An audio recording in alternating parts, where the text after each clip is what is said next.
Herkese salam, kanalımıza xoş gəlmisiniz. Bu videoda mən kənd çolpasından çox ləzzətli sosun hazırlanmasını sizinlə bölüşürəm.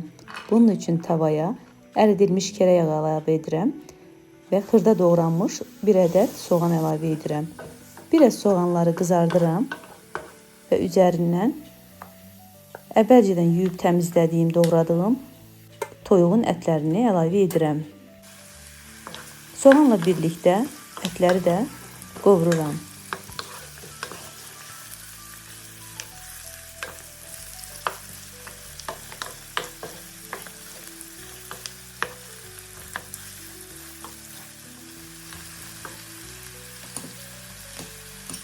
Ardından bir çay qaşığı tomat pastası da əlavə edib qarışdırıram.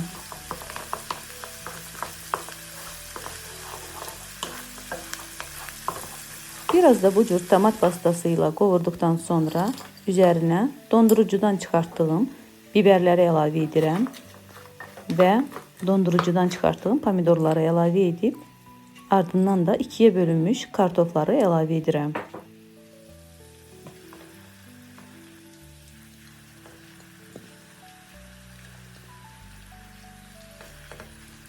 Və üzərinə zövqə görə duz, qara istiot, sarı kök əlavə edirəm.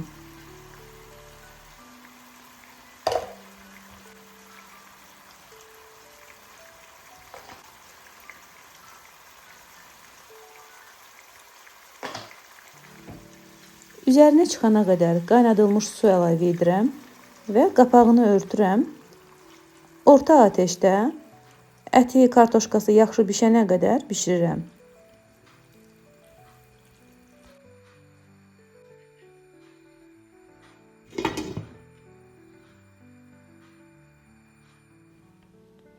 Yeməyimiz artıq bişib hazırdır. Ətri, dadı çox gözəl, ləzzətli bir yemək alınıb. Qeyd edim ki, ətri bütün mətbəxi bürüyüb. İndi isə hazır olan yeməyi qaba çəkirəm. Üzərinə də zövqə görə xırda doğranmış göyərti əlavə edirəm. Göz haqqınızı halal edin. Hazırlayan hər kəsə nuş olsun. Videomu əgər bəyəndinizsə kanalımıza abunə olub bəyənməyi unutmayın. İzlədiyiniz üçün hər birinizə çox təşəkkür edirəm. Sağ olun, var olun. Gələn videolarda görüşmək ümidi ilə.